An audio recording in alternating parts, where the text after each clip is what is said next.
kamma, it is intention. Most people think karma is a punishment system, the universe keeping score. Do good things come back. Do harm, harm finds you. What goes around comes around. The cosmic ledger.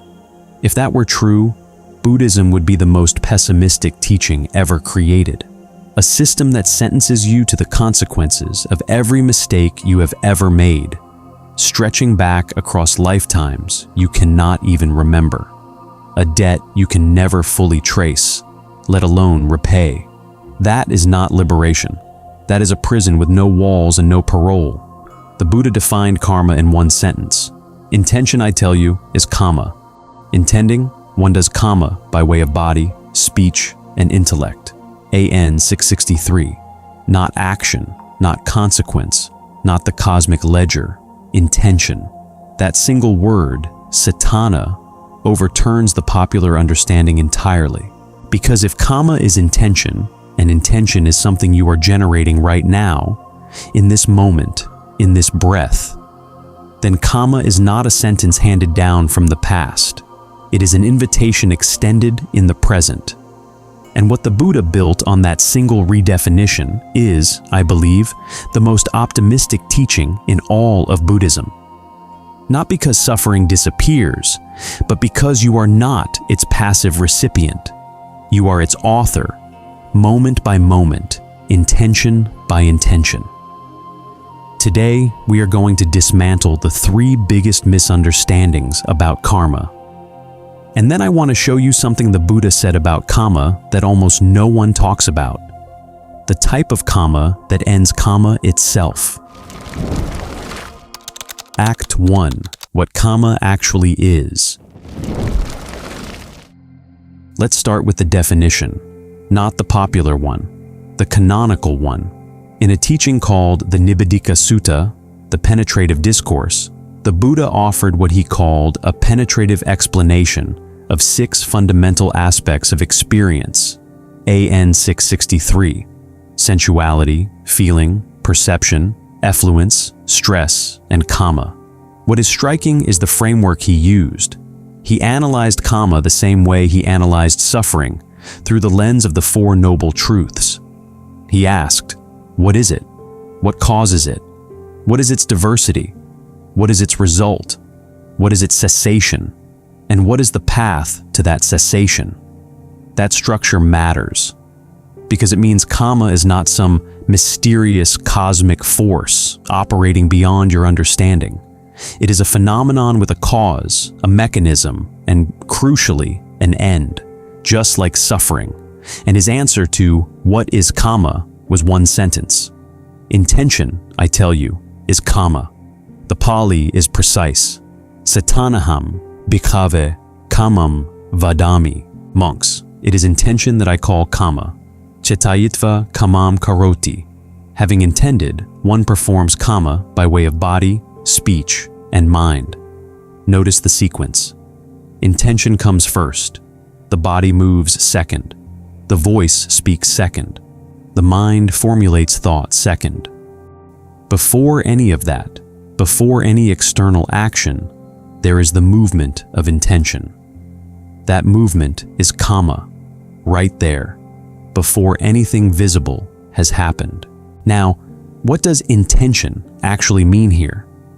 Because this is where most people stop too soon. They hear intention and think, conscious, deliberate choice. The moment you decide to be generous, the moment you decide to lie, a decision made in the front of the mind, fully aware. Cetanā is deeper than that.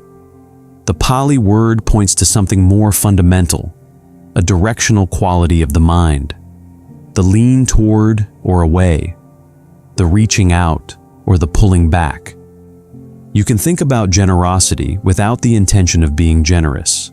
The thought is there, but the lean is not. You can think about anger without the intention of striking. The concept is present, but the directional force is absent. Cetanā is that force. And here is what makes the Buddha's analysis so precise. cetanā operates before thought completes. The meditation texts make this clear. In the second jhana and beyond, directed thinking, vitakka, has fallen completely silent.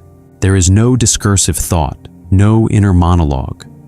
Yet the Buddha describes what sustains concentration in those deep states as perceptions, intentions, and acts of attention. Intention persists even when thought has ceased. It is more fundamental than the voice in your head. Thanissaro Bhikkhu puts it this way: even before you see a sight or hear a sound, your mind has already fashioned acts of intention that shape what the mind will perceive in the sensory contact. That is a remarkable claim. You do not first perceive and then intend. Intention shapes perception from the start. The mind is proactive, not merely reactive. It is already leaning before the data arrives. There is a parallel in the same sutta that helps make this concrete. In the same teaching, the same Nibbidika Sutta, the Buddha defines sensuality, and his definition is surprising. Sensuality, he says, is not the beautiful object, not the pleasing sound or the attractive form. Sensuality is the passion for one's resolves, the internal desire toward the object, not the object itself. Same framework. Just as sensuality is not the thing you desire, but the desiring, kamma is not the action you perform, but the intending. The external world, the body that moves, the words that are spoken, is downstream. The source is upstream, in the mind, in the quality of intention. And the Buddha takes this further than you might expect. In a teaching recorded in the Salayaka Sutta, MN 41, he lays out 10 types of kamma. 3 are performed by the body: killing, stealing, sexual misconduct. 4 are performed by speech: lying, divisive speech, harsh speech, idle chatter. But 3 of the 10, are performed entirely in the mind. No body moves, no word is spoken. The first is covetousness, the mind that desires what belongs to another, sitting in perfect stillness, harming no one visibly. But the mind is reaching, grasping, wanting what is not its own. That reaching is kamma. The second is ill will, the mind that harbors hostility. No angry word spoken, no aggressive act taken, just the silent movement of the heart. May this person suffer, may this person fail. That movement, invisible, unspoken, entirely internal, is kamma with results. The third is wrong view, the mind that holds. There is no consequence to action, no fruit of good or bad conduct, no meaning to any of this. That holding, that orientation of the mind, is itself kamma. Now, if you have been listening carefully, something should strike you. If ill will performed entirely in silence, entirely in the mind, with no external expression whatsoever, if that constitutes kamma with real results, then its opposite must also be true. And the Buddha says exactly that. In the same sutta, the skillful counterpart of ill will is stated explicitly. The mind that actively generates goodwill. May these beings be free from animosity, free from oppression, free from trouble, and may they look after themselves with ease. That is the basis for Mettā, the practice of loving kindness that monks and lay people have chanted for 25 centuries. And it is not merely a nice sentiment. In the Buddha's framework, it is kamma, bright kamma. The quality of that intention, even if no one hears it, even if it produces no visible external result, changes the quality of the mind that holds it. This is what intention, I tell you, is kamma, means in practice. The mind is never idle. Even when the body sits perfectly still and the voice is silent, the mind is acting. It is reaching or releasing, grasping or letting go, generating ill will or generating goodwill. And every one of those movements is kamma, shaping what the mind will encounter next. Let me return to the 6 dimensions from the Nibbidika Sutta, because there is one more that changes everything. The Buddha said, "Kamma arises from contact, phassa. Where sense meets object, where the eye meets a form, or the ear meets a sound, or the mind meets an idea, there the conditions arise for intention. Not from abstract cosmic forces, not from a divine judge, from contact, from the ordinary moment-by-moment meeting of awareness and world. And if kamma arises from contact, then the cessation of kamma follows from the cessation of contact, not in some distant future life, not after accumulating enough merit across countless rebirths. Here, in this mind, in this moment of practice. When the meditator learns to meet sensory contact without adding craving, without adding aversion, that is the cessation of kamma already beginning. And the path to that cessation, the Noble Eightfold Path. The Buddha places it right there, in the same framework, in the same sutta. Kamma has a path to its ending, just as suffering has a path to its ending. They are, in fact, the same path.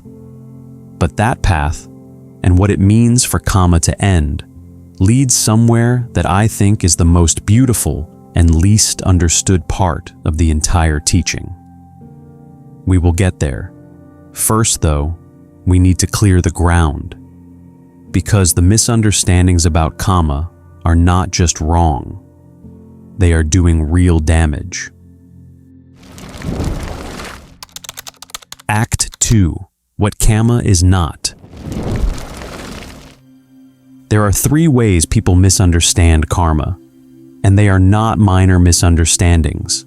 They distort the teaching so completely that the person holding them is practicing something the Buddha explicitly rejected. The first misunderstanding is the most common: karma as cosmic punishment, the universe keeping a ledger.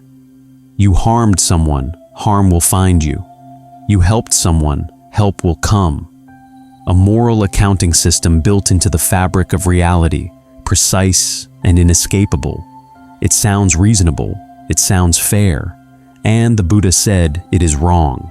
In a teaching recorded in the Sivaka Sutta, SN 3621, a wanderer named Molyasivaka came to the Buddha with exactly this view. He said, "There are contemplatives and Brahmins who hold this doctrine, that whatever a person experiences, whether pleasure, pain, or neither pleasure nor pain, all of it is caused by what was done before." The Buddha's response was categorical. Those who hold this view, he said, go beyond what they know themselves and what is accepted by the world. They are wrong. And then he listed 8 causes of present feeling. Not 1, 8. Bile, phlegm, internal winds, a combination of bodily humors, change of seasons, irregular care of the body, harsh treatment or sudden attack, and only one of the 8, the result of past kamma. One of 8, not the sole cause, not even the primary cause. One among many. When someone says to a person who is suffering, who is ill, who has lost a child, who has been struck by misfortune, "You must have done something bad in a past life," the Buddha has already answered that, directly, unambiguously. They are wrong. Not every misfortune is karmic retribution. Not every illness is deserved. Not every hardship is a moral message from the universe. And there is a reason the Buddha was so emphatic about this. It is not just that the cosmic ledger view is inaccurate, it is that it destroys the very foundation of practice. This leads to the second misunderstanding: karma as fate. What is destined will come. Your present circumstances are determined by past actions, and there is nothing to be done but endure. The Buddha addressed this directly in the Titta Sutta, AN 362. He named 3 doctrines that, if accepted, make spiritual practice meaningless. The first, everything is caused by past kamma. The second, everything is caused by a creator God. The third, everything arises without cause. All 3 are doctrines of inaction, and the Buddha's argument against the first, past action determinism, is devastatingly precise. He said, "When one falls back on what was done in the past as being essential, there is no desire, no effort at the thought, this should be done, this shouldn't be done. If everything you experience now was sealed by what you did before, then nothing you do now matters. There is no basis for distinguishing skillful from unskillful action. There is no reason to cultivate virtue. There is no reason to meditate. There is no path. The entire teaching collapses." The Buddha knew this, and he rejected it, not as a side note, but as a foundational principle. Kamma without present moment agency is not the Buddha's kamma. It is a different teaching entirely. Many people, without realizing it, are importing a framework from a different tradition when they think about karma. And this is the third misunderstanding: karma as substance. In the Jain tradition, which existed alongside the Buddha's teaching, and which the Buddha engaged with directly, karma is understood as a kind of physical substance. Fine particles that adhere to the soul through any action, whether intentional or not. A Jain monk who accidentally steps on an insect accumulates karma. The only way to burn off this accumulated substance is through severe ascetic practice, fasting, endurance of pain, mortification of the body. In the Devadaha Sutta, MN 101, the Buddha specifically addresses this view. Thanissaro Bhikkhu notes in his introduction that the Buddha heaps ridicule on the idea that present suffering is caused exclusively by past action and can only be eliminated through passive endurance. The distinction is fundamental. In the Jain framework, karma is matter. It adheres through contact with the world. It is burned off through suffering. In the Buddha's framework, kamma is intention. It arises from the quality of the mind's engagement with the world, and it is redirected, not burned off, but redirected through the cultivation of wisdom and skillful intention in the present moment. This is not a minor doctrinal difference. It is the difference between a teaching that says, "Endure your suffering, it is burning off your debt," and a teaching that says, "Understand your intention and change the trajectory of your mind right now." Now, I want to be honest about something. Because there is a teaching in the canon that, taken on its own, sounds like it supports a mechanical view of karma, and it has been badly misused. In the Kula Kamma Vibhanga Sutta, MN 135, the Buddha describes 7 pairs of cause and result. Those who kill are reborn in states of deprivation, or, if reborn human, are short-lived. Those who abstain from killing are long-lived. Those who are ill-tempered are reborn ugly. Those who are patient are reborn beautiful. Those who are stingy are reborn poor. Those who are generous are reborn wealthy. Taken mechanically, ripped from context, this sounds exactly like the cosmic ledger, and it has been invoked, historically, to justify caste hierarchy and social inequality. The poor deserve their poverty. The sick earned their illness. The powerful must have accumulated merit. This is a profound misreading, and the canon itself corrects it. In the very next sutta, the Mahakamma Vibhanga Sutta, the Greater Analysis of Action, MN 136, the Buddha describes 4 scenarios that shatter any mechanical reading. A person who has done harm, observed living in comfort. A person who has done good, observed suffering. A person who has done harm, suffering. A person who has done good, flourishing. Contemplatives, the Buddha says, observe all 4 of these cases, and each one draws a conclusion from the case they happen to witness. The one who saw the evildoer prospering concludes, there is no fruit of action.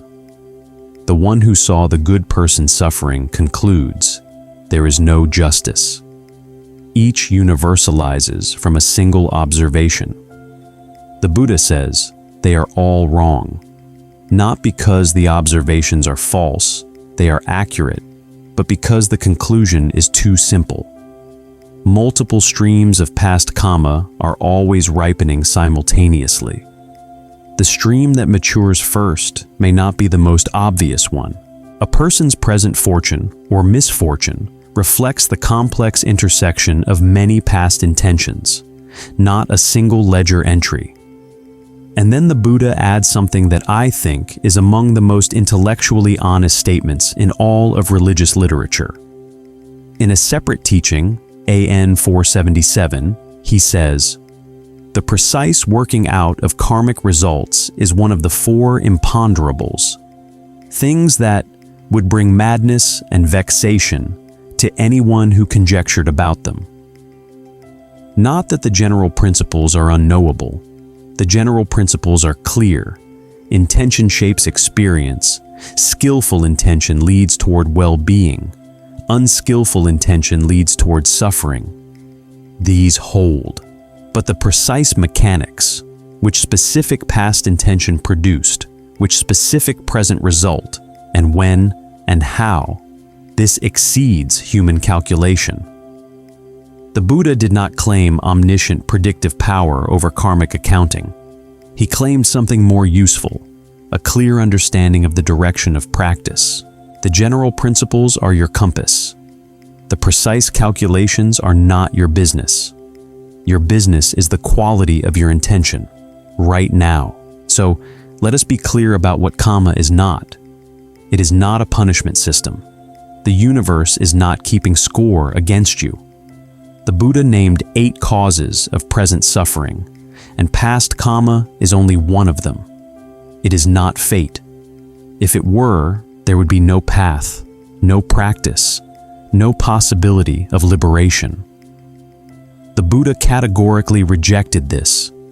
It is not a physical substance adhering to you through contact with the world. It is the quality of your intention, something you can observe, understand, and transform. And the mechanical reading, the simple ledger of good action producing good result, is a reading the canon itself corrects. Multiple streams, complex intersections, imponderability in the precise details, clarity in the general direction. All of this is clear, but one question remains, and it is the question that has troubled philosophers for centuries. If the Buddha taught that there is no fixed self, no permanent, unchanging entity at the center of experience, then who accumulates karma? Who carries it forward? Who receives the result? Act 3. Kamma and anatta. Who accumulates? If there is no fixed self, who accumulates karma? This is not a trick question. It is not a puzzle designed to make you feel clever for asking.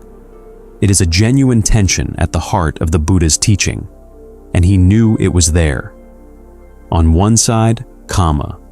Intention generates results. Those results shape future experience. There is continuity. What you intend now matters later. The teaching only works if there is some thread connecting the intention to its fruit. On the other side, anatta. The 5 aggregates, form, feeling, perception, fabrications, consciousness, are each not self. There is no permanent, unchanging entity behind them, no soul, no fixed owner of experience. The Buddha examined every aspect of experience and said of each one, "This is not yours. This is not you. This is not yourself." So, if there is no fixed owner, who owns the kamma? If there is no traveler, who travels from life to life carrying the weight of past intentions? If there is no self, what exactly is being shaped by the quality of your intention? The Buddha was asked this directly. In the Āgī-Vācchagota Sutta, SN 44-9, the wanderer Vācchagota comes to the Buddha with exactly this kind of question. And the Buddha offers an image, not an argument, but an image, a flame. When a flame passes from one candle to another, is it the same flame? No. The flame on the second candle is not identical to the flame on the first. It has its own fuel, its own conditions, its own moment. But is it entirely unrelated? Also, no. The first flame was the condition for the second. Without it, the second would not have arisen. There is continuity, but not identity. Connection, but not sameness. What sustains a being between one life and the next, the Buddha says, is craving. Not a soul that crosses over. Not a self that packs its karmic bags and moves to a new address. Craving, tanha, the reaching, the wanting, the leaning toward more becoming. That is what sustains the continuity.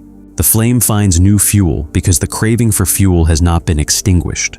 But this raises a practical question. If kamma does not accumulate into a self, how does it accumulate at all? Where does it go? What carries it? Thanissaro Bhikkhu offers a framework that I find remarkably clear. He proposes that kamma accumulates not into a fixed entity, but as potentials, as tendencies, as raw material. He uses a cooking analogy. Past intentions provide you with the raw material, or potentials for your present experience, but your present intentions are what shape those raw potentials into your actual experiences, in the same way that a cook takes raw ingredients and prepares food. You are not a warehouse storing karma on shelves. You are a cook, working right now with the ingredients that past intentions have provided. The ingredients are real. They constrain what you can make. A cook with only salt and rice cannot produce a 7-course meal. But the cook still decides what to do with what is there. The quality of the meal depends on the skill and intention applied in the present moment, not only on the ingredients inherited from the past. This is why the Buddha's teaching on kamma is not determinism. The raw materials come from the past, but the cooking happens now. And here is where the teaching reaches its most precise and, I think, most beautiful point. Thanissaro Bhikkhu observes something that most discussions of kamma and anatta miss entirely. He notes that the perception of self, the sense of, I am the one who did this, I am the one who deserves this, I am the one who must carry this, is itself a form of kamma. The Buddha had a term for it. 2 terms, actually. Ahankara, I-making, and mamakara, my-making. The act of constructing a sense of I and mine. The act of identifying with experience and claiming ownership of it. These are not passive perceptions. They are acts. They are intentions. They are fabrications. Things the mind is actively doing, moment by moment, to build and maintain the sense of a fixed self, which means the self is not a container holding kamma. The self-perception is itself kamma. The sense that there is a you who must bear the burden of past intentions. That very sense is another intention, another fabrication, another movement of the mind that generates further becoming. Let that settle for a moment. Because the implication is extraordinary. If the self-perception is itself kamma, then the release from self-grasping is also kamma. The moment the mind stops constructing, I am this, and this is mine, that moment is not a passive event. It is an act, an intentional act, perhaps the most important intentional act of all. The teaching on anatta is not a metaphysical claim about whether you exist or do not exist. The Buddha was very careful about this. In the Ananda Sutta, SN 4410, when asked directly, is there a self, and is there no self, he remained silent both times. He refused to answer, because both answers would have been misunderstood. There is a self would have reinforced clinging. There is no self would have led to nihilism and despair. What the Buddha offered instead was a practice, not a position, a practice. The practice of observing each aggregate, form, feeling, perception, fabrications, consciousness, and recognizing this is not self. Not self does not exist, but this particular experience, this particular process, is not where you should place your sense of identity, because it is impermanent, it is stressful, and clinging to it as self leads to suffering. And that practice, the practice of disidentification, of releasing the grip, is itself kamma. It is the fourth type, the kamma of the path. So the answer to who accumulates karma if there is no self is this. No one accumulates karma the way a person accumulates possessions. Kamma accumulates as a stream accumulates momentum, as tendencies, as potentials, as the shape of water carved by everything that came before. The stream is real. Its direction is real. Its force is real. But there is no fixed thing called the stream apart from the flowing. And the most important thing about the stream is not where it has been. It is what you do with it now. Because your present intention, the quality of attention you bring to this moment, is the hand on the rudder. And there is one thing about kamma that the Buddha said that almost no one talks about. The fourth type. The kamma that does not generate more kamma. The kamma that ends the stream, not by damming it, not by forcing it, but by removing the very thing that keeps it flowing. Act 4. Kamma that ends kamma. There is a story in the Canon that begins with two men and one question, MN 57. The first man is called Punna. He practices ox duty, walking on all fours, eating grass, living as an ox. The second is Senya. He practices dog duty, eating food thrown on the ground, sleeping on the ground, living as a dog. Both are ascetics. Both believe their practice will lead to a higher rebirth. They come to the Buddha, and they ask, "What is the destiny of one who undertakes this practice?" The Buddha is reluctant to answer. They press him. He answers honestly. Dog duty, fully undertaken with conviction that it leads to godhood, leads to one of two destinations: rebirth among dogs, or, if the view is wrong, the lower realms. Not because of cruelty, because of the quality of the intention sustaining the practice. And then, having given the hard answer, the Buddha offers the alternative. Not another animal practice, not a different form of asceticism, something entirely different. He describes 4 types of kamma. The first, dark kamma with dark result, intention rooted in harm, ill will, cruelty, destruction. The mind that intends suffering for others generates conditions for its own suffering. Dark in, dark out. The second, bright kamma with bright result, intention rooted in goodwill, generosity, non-harming. The mind that intends welfare for others generates conditions for its own welfare. Bright in, bright out. The third, dark and bright kamma with dark and bright result. Mixed intention, partly skillful, partly unskillful. Most of human life lives here. The action that helps one person and harms another. The generosity tainted by self-congratulation. The kindness laced with expectation. Mixed in, mixed out. These three are intuitive. Most people, hearing them, would nod. And then, the fourth type, the Buddha's most audacious claim, kamma that is neither dark nor bright, with neither dark nor bright result, leading to the exhaustion of kamma, not neutral. Neutral would be weak, the absence of intention. This is not absence. This is the most refined, most deliberate, most fully developed form of intention the Buddha ever described. In the Maha Sutta, MN 57, the description is suggestive but compressed. The fourth type is implied rather than named.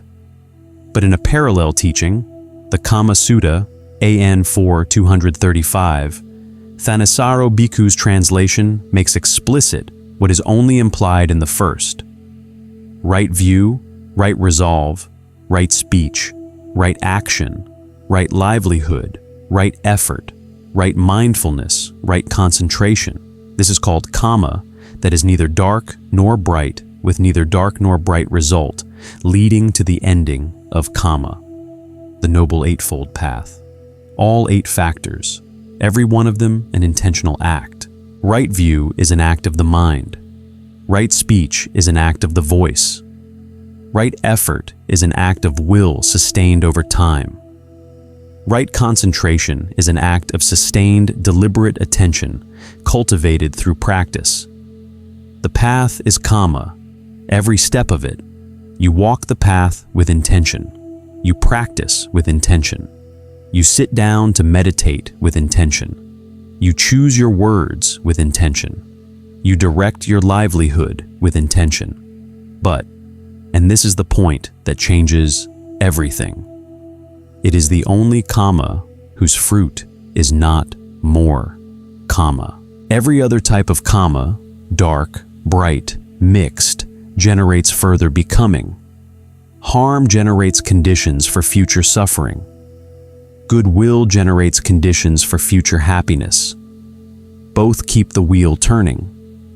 Even bright kamma, even the most generous intention, even the most expansive loving kindness, if it is sustained by craving for results, by attachment to identity, by the assumption that I am the one doing this, it generates more becoming, more cycling, more fuel for the flame.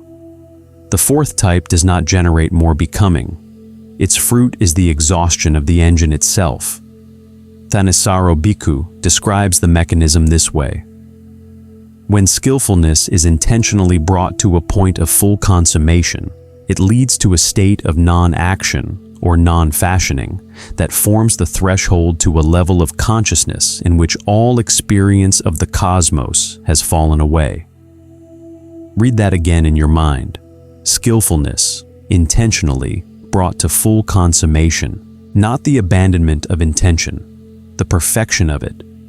Intention so refined, so thoroughly aligned with wisdom and relinquishment, that it exhausts the very conditions that generate further intention-driven becoming. The fire uses the last of its fuel and goes out. Not because someone smothered it, because there is nothing left to burn, and the narrative in the sutta enacts this. Senya, the dog-duty ascetic who came with his strange question, hears the teaching on the 4 types. He asks for ordination. He practices. And the text says simply, he became an arahant. The man who had been eating food thrown on the ground, living as a dog, convinced this was the path, heard the 4th type of kamma described, understood what it meant, and walked the path to its end. The narrative is the 4th type. The story enacts what the doctrine describes. And this is where the teaching becomes most beautiful.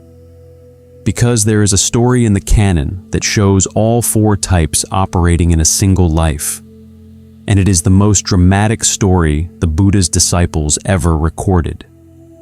His name was Aṅgulimāla, MN 86. He had killed 999 people. He wore their fingers as a garland around his neck. Aṅguli, finger, Mala, garland. He was the most feared man in the kingdom of Kosala. Travelers refused to walk the roads where he was known to hunt. King Pasenadi dispatched soldiers to capture him. 3 separate people warned the Buddha not to walk that road. Caravans of travelers, 500 in one group, turned back rather than continue. The Buddha walked toward him. Aṅgulimāla saw the Buddha on the road and began to chase. He ran at full speed. The Buddha walked at normal pace. And Aṅgulimāla, strong, young, a killer in peak physical condition, could not close the distance. He shouted, "Stop, contemplative, stop!" And the Buddha, still walking, answered, "I have stopped, Aṅgulimāla, once and for all, having cast off violence toward all living beings. You, though, are unrestrained toward beings. That is how I have stopped, and you have not. Listen to what just happened." The Buddha redefined stopping, not physical motion, intentional orientation. The Buddha, walking forward, has stopped because his intention carries no violence. Aṅgulimāla, standing still, shouting, "Stop," has not stopped because his intention is still aimed at harm. This is AN 663 in narrative form. Kamma is intention. Movement of the body is not the measure. Movement of the mind is. And Aṅgulimāla, hearing this, stopped. Something in the words reached him. He threw his weapons into a chasm. He asked for ordination, and the Buddha ordained him with the most ancient formula. "Come, monk." 2 words, given here to the worst of sinners. But the story does not end with ordination, and this is where it becomes most instructive. Aṅgulimāla practiced. He attained arahantship, full liberation. The kamma of the path reached its consummation. The 4th type completed its work. But old kamma, the residue of 999 murders, still ripened. One morning, Aṅgulimāla went into the city for alms. People who recognized him threw clods of earth, stones, broken potsherds. He returned to the Buddha with his head broken open and dripping with blood, his bowl shattered, his outer robe ripped to shreds. The Buddha said, "Bear with it, Brahmin, bear with it. The fruit of the kamma that would have burned you in hell for many years, many hundreds of years, many thousands of years, you are now experiencing in the here and now." This is not a contradiction. This is the teaching operating at full precision. Old kamma ripens. It does not disappear because the mind has changed. The 999 murders generated conditions, and those conditions mature into results: stones, blood, broken bowls. But, and this is the point, the force of those results is vastly diminished by the quality of the mind receiving them. In a parallel teaching, the Salt Crystal Sutta, AN 3101, the Buddha offers this image. The same measure of salt dropped into a small cup of water makes it undrinkable.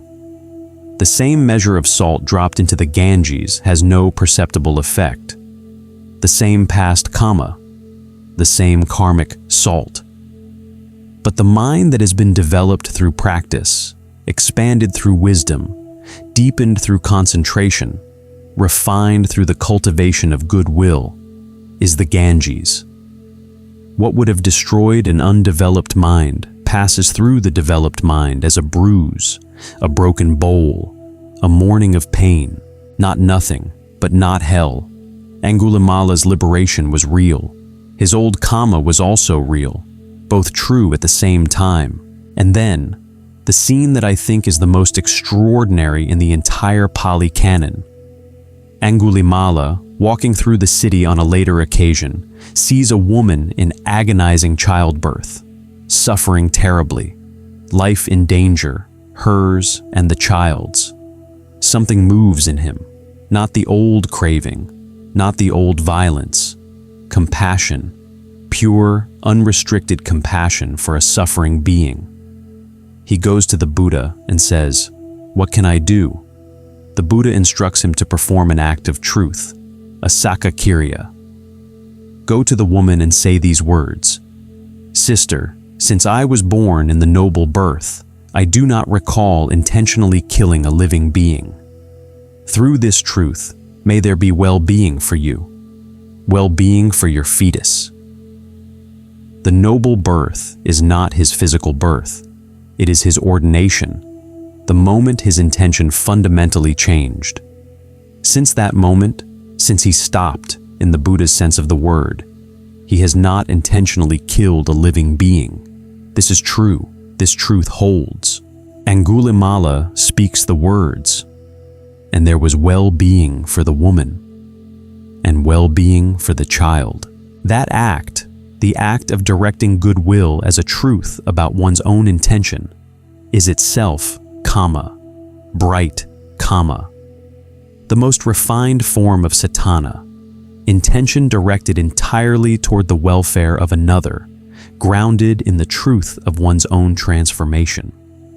A man who killed 999 people, through the complete reorientation of his intention, generates kamma that protects life. The same hands that wore a garland of fingers now hold a truth that brings a child safely into the world. This is what kamma as intention means. Not that the past does not matter. It does. Stones still fall. Blood still flows. But the present moment, the quality of intention you bring to this breath, this choice, this encounter, is not a footnote to the past. It is the author of the future. That chant, the Aṅgulimāla Parita, is still recited by monks throughout the Theravada world. For 25 centuries, the truth spoken by a reformed killer has been chanted at the bedsides of women in labor. Because the teaching holds, no past kamma is irrevocable. The moment of transformation is the moment intention changes.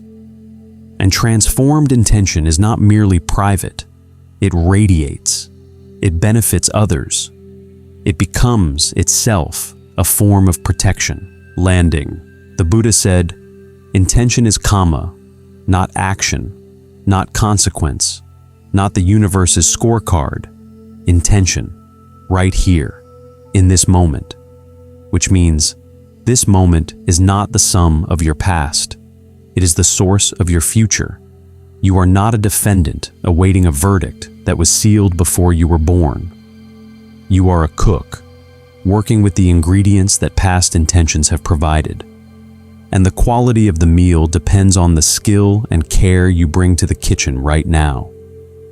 Every moment of genuine goodwill, whether anyone sees it or not, whether it produces any visible, external result or not, changes the quality of the mind that held it. Every moment of wise attention to what is arising and passing, choosing not to add craving, not to add aversion, not to add the reflexive I that claims ownership of every experience, is kamma. Bright kamma, the kamma of awakening. And the path itself, walked with intention, walked with care, walked with the understanding of what you are doing and why, is the fourth type. The kamma that is neither dark nor bright. The only kamma whose fruit is not more kamma, not more cycling, not more becoming. The fire that uses the last of its fuel and goes out, not because you gave up, because you learned, intention by intention, moment by moment, to stop adding wood